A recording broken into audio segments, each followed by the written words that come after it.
ಮಲ್ಪೆಯಲ್ಲಿರುವಂತಹ Udupi Cochin shipyard ಎಂಬ ಸಂಸ್ಥೆಯಲ್ಲಿ contractual ಬೇಸಿಸಲ್ಲಿ ಒಂದು ಸಂಸ್ಥೆ ಸುಷ್ಮಾ ಮರೀನ್ ಪ್ರೈವೇಟ್ ಲಿಮಿಟೆಡ್ ಅಂತ ಕಂಪನಿಯಲ್ಲಿ ಕೆಲಸ ಮಾಡ್ತಾ ಇರುವಂತಹ ಇಬ್ಬರು ವ್ಯಕ್ತಿಗಳು ರೋಹಿತ್ ಹಾಗೂ ಸಂತ್ರಿ ಎಂಬವರು ಬೇರೆ ದೇಶದವರಿಗೆ ಆ ಶಿಪ್ಯಾರ್ಡ್ಗೆ ಕೊಚ್ಚಿನ್ ಶಿಪ್ಯಾರ್ಡ್ಗೆ ಹಾಗೂ ಇಲ್ಲಿ ಮಲ್ಪೆಯಲ್ಲಿರುವಂತಹ ಡಾಕ್ಯಾರ್ಡ್ಗೆ ಬರುವಂತಹ ಇಂಡಿಯನ್ ನೇವಿದು ಶಿಪ್ಗಳು ಮತ್ತು ಅದರದ್ದು ಡೀಟೇಲ್ಸು ಫಾರಿನ್ ಬೇಸ್ಡ್ ಎಂಟಿಟಿಗೆ ಶೇರ್ ಮಾಡಿದ್ದೀವಿ ಅಂತ ವಿಚಾರಕ್ಕೆ ದುಡ್ಡುಗೋಸ್ಕರ ಫಾರಿನ್ ಬೇಸ್ಡ್ ಎಂಟಿಟಿಗೆ ನಮಗೆ ಭಾರತ ದೇಶಕ್ಕೆ ಇನಿಮಿಕಲಾಗಿರುವಂತಹ ಫಾರಿನ್ ಬೇಸ್ಡ್ ಎಂಟಿಟಿಗೆ ಶೇರ್ ಮಾಡಿದಂಥ ವಿಚಾರದಲ್ಲಿ CR number 128/2025 official secrets act ಮತ್ತು BNS ಬೇರೆ ಬೇರೆ ಸೆಕ್ಷನ್ ಅಡಿಗಳಲ್ಲಿ ನಾವು ದಾಖಲೆ ಮಾಡಿದ್ದೀವಿ.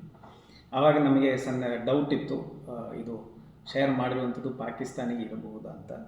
ಈಗ ನಮ್ಮ ತನಿಖೆಯಲ್ಲಿ ಅದು ಖಚಿತವಾಗಿದೆ. ಈ ಶಿಪ್ಪು ಮತ್ತು ಇತರ ಡೀಟೇಲ್ಸ್ ಹೋಗಿರುವಂಥದ್ದು ಪಾಕಿಸ್ತಾನಿಗೆ ಅಂತ ನಮ್ಮ ತನಿಖೆಯಲ್ಲಿ ತಾಂತ್ರಿಕ ಎವಿಡೆನ್ಸಿಂದ ತುಂಬ ಕ್ಲಿಯರ್ ಕಟ್ಟಾಗಿ ಎಸ್ಟಾಬ್ಲಿಷ್ ಆಗಿದೆ.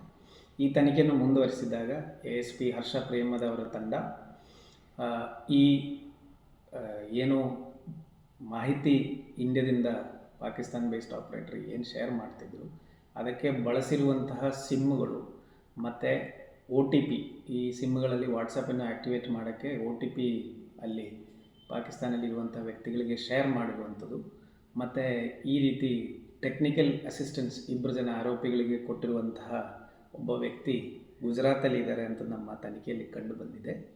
ಈಗಾಗಲೇ ಆತನನ್ನು ವಶಕ್ಕೆ ತೊಗೊಂಡಿದ್ದೀವಿ. ಈಗಾಗಲೇ ನಾವು ರೋಹಿತ್ ಮತ್ತು ಸಂತ್ರಿಯನ್ನು ವಶಕ್ಕೆ ತೊಗೊಂಡಿದ್ದೀವಿ. ಅವರಿಬ್ಬರು ಜುಡಿಷಿಯಲ್ ಕಸ್ಟಡಿಯಲ್ಲಿದ್ದಾರೆ.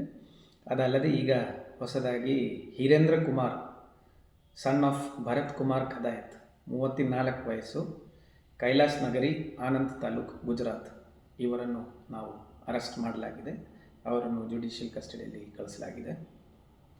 ಈ ಪ್ರಕರಣದಲ್ಲಿ ಇದು ಭಾರತ ದೇಶದ ಆಂತರಿಕ ಭದ್ರತೆಗೆ ಸಂಬಂಧಪಟ್ಟದಾಗಿರುವುದರಿಂದ UAPA ಆ್ಯಕ್ಟ್ ಅಡಿಯಲ್ಲಿ ಸೆಕ್ಷನ್ಗಳನ್ನು ಸಹ ಅಳವಡಿಸಲಾಗಿ ಈ ಸಂದರ್ಭದಲ್ಲಿ ನಾನು ಹೇಳಲಿಕ್ಕೆ ಇಚ್ಛೆಪಡ್ತೇನೆ.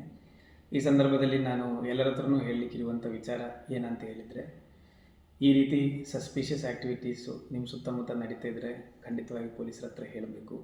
ಅದೇ ರೀತಿ ಸಸ್ಪಿಷಿಯಸ್ ಆಗಿ ಫಾರಿನ್ ಪ್ರಜೆಗಳು ನಮ್ಮ ಬೀಚ್ಗಳಲ್ಲಿ, ಹಾರ್ಬರ್ಗಳಲ್ಲಿ ಅಥವಾ ರಿಸಾರ್ಟ್ಗಳಲ್ಲಿ ಓಡಾಡ್ತಿದ್ರೆ ಅಥವಾ ಕೆಲಸ ಕೇಳಿ ಬಂದರೆ ಕೂಡಲೇ ಪೊಲೀಸರ ಹತ್ರ ತಿಳಿಸಬೇಕು.